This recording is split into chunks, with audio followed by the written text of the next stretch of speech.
बिस्मिल्लाहिर्रहमानिर्रहीम। अस्सलाम वालेकुम। कैसे हैं आप सब लोग? उम्मीद है आप सब भी ठीक होंगे। मैं बिल्कुल ठीक ठाक हूँ अल्हम्दुलिल्लाह। आप सबकी दुआएं हैं। आज मैं आपके साथ किचन की डीप क्लीनिंग की रूटीन जो है वो शेयर करूँगी कि मैं अपनी किचन की कैसे सफाई करती हूँ और कितने अरसे के बाद मुझे इसकी डीप क्लीनिंग करनी पड़ती है।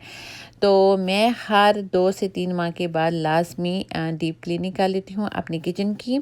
स्पेशली रमज़ान के बाद तो ज़रूर ही करनी पड़ती है, क्योंकि माशाल्लाह रमज़ान में बहुत ज़्यादा कुकिंग होती है और ज़्यादातर चीज़ें जो हैं वो ऑयल में ही फ्राई होती हैं। इसलिए रमज़ान के फ़ौरन बाद ही मैं अपनी किचन को साफ़ कर लेती हूँ। तो जैसा कि आप देख सकते हैं कि सबसे पहले मैंने स्टोव टॉप और ओवन को स्प्रे करके 10 से 15 मिनट के लिए रख दूंगी, ताकि जो स्टेन वगैरह हैं वो इजीली रिमूव हो जाएं और हमें इसके ऊपर ज़्यादा रगड़ना ना पड़े। तो कोई भी अच्छी सी स्प्रे लेके स्टोव के टॉप को स्प्रे कर दें। जैसा कि आप देख सकते हैं मैंने हर चीज़ साफ़ कर ली। इन सबको मैं अब वॉश कर लूँगी और जो बाकी चूल्हा है उसको मैं गीले कपड़े के साथ अच्छी तरह से साफ़ कर लूँगी।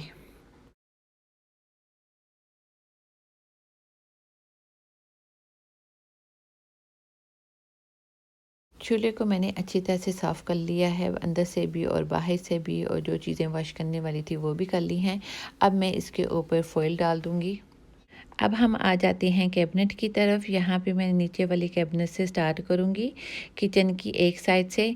तो कैबिनेट में जितनी भी चीज़ें हैं उन सबको मैं बाहर निकाल दूँगी, और मैट वगैरह भी जितने भी हैं वो भी बाहर निकाल के अच्छी तरह से साफ़ कर लूँगी। तो गीले कपड़े के साथ या किसी भी लिक्विड सोप के साथ मैं साफ़ कर लूँगी, और साथ साथ जो चीज़ें डालने वाली हैं वो भी डाल दूँगी। जो चीज़ें ख़त्म हो गई हैं इस वक्त मेरे पास नहीं हैं, उनको मैं साथ साथ लिखती जाऊँगी ताकि मुझे याद रहे कि कौन सी चीज़ ख़त्म हो गई है। तो इसी तरह सारी चीज़ें साफ़ करके मैं वापस कैबिनेट में रखती जाऊँगी।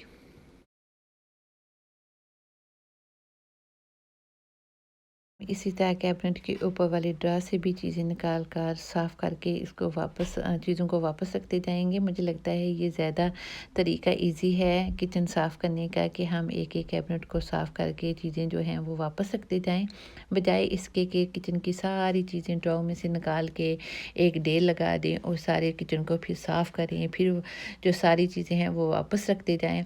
तो इससे जो टाइम है वो भी बहुत ज़्यादा वेस्ट होता है और चीज़ों की भी समझ नहीं आती कि कौन सी कहाँ पे जाती है। अब मैं सिंक के नीचे की कैबिनेट को साफ़ कर रही हूँ। ये भी काफ़ी बड़ी कैबिनेट होती है, तो मैं इसमें जो सारे बड़े बड़े बर्तन हैं वो रखती हूँ, जैसे पतीले देचके वगैरह हैं वो सारे मैं इसी में ही रखती हूँ। अगर आपके किचन में भी स्पेस बहुत कम है मेरी तरह, तो आप भी किसी भी कैबिनेट के डोर के साथ इस तरह की बास्केट लगा लें और हैंग कर लें। बल्कि तो इसमें आप ज़िप लॉक बैग और गार्बेज बैग, जो भी छोटी छोटी चीज़ें होती हैं किचन की, वो आप इसमें रख सकते हैं। तो इस तरह कैबिनेट के डोर पर लगाने से काफ़ी स्पेस जो है वो सेव हो जाती है। तो हर चीज़ सामने आपको नज़र भी आती है और ईज़िली निकल भी आती है।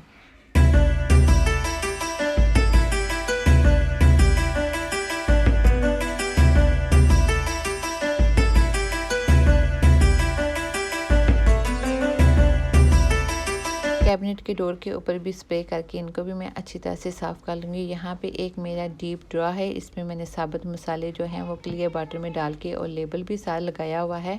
तो इनको भी मैं बाहर निकाल के ड्रॉ को अच्छी तरह से साफ़ कर लूँगी और फिर इसी तरह से वापस रखती जाऊँगी।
यहाँ पे मैं किचन के ऊपर वाली जो कैबिनेट हैं वो साफ़ कर रही हूँ।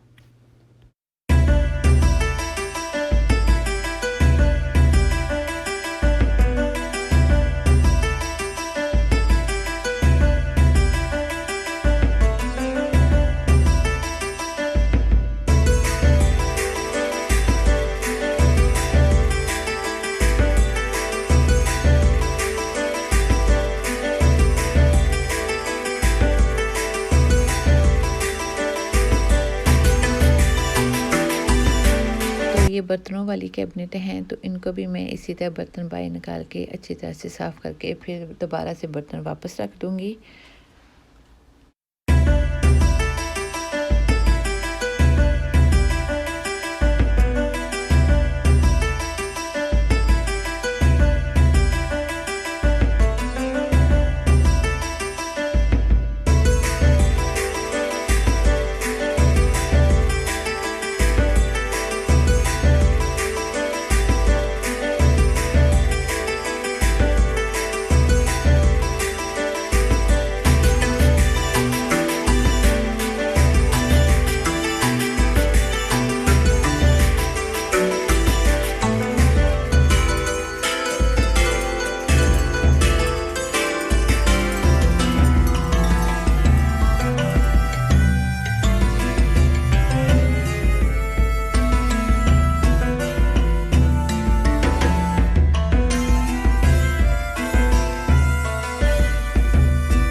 माइक्रोवेव को तो मैं रोज़ाना रात के बर्तन वॉश करने के बाद साफ़ कर लेती हूँ। जैसा कि आप देख सकते हैं कि मेरा माइक्रोवेव बिल्कुल साफ़ सुथरा है, तो मैं रोज़ाना गर्म पानी और लिक्विड सोप के साथ इसको साफ़ कर लेती हूँ।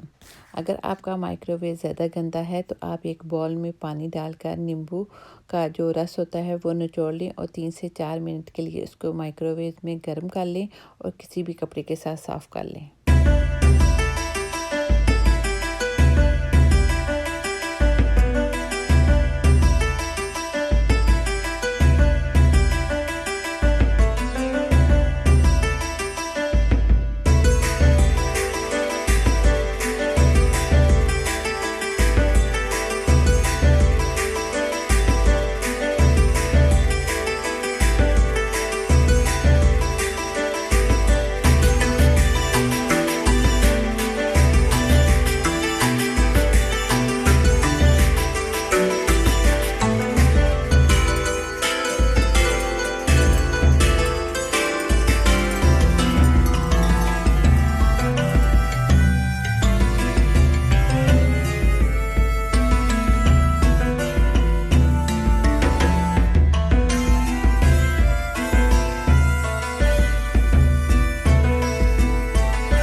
यहाँ पे मैंने सारी कैबिनेटें, ड्रॉ वगैरह जो हैं वो साफ़ कर ली हैं। किचन वॉल्स और काउंटर टॉप भी जो हैं वो मैंने अच्छी तरह से साफ़ करके चीज़ें वापस रख दी हैं। तो यहाँ पे ये देखें, ये जो हमारा किचन का फाइनल लुक है, तो हर चीज़ साफ़ सुथरी हो गई है।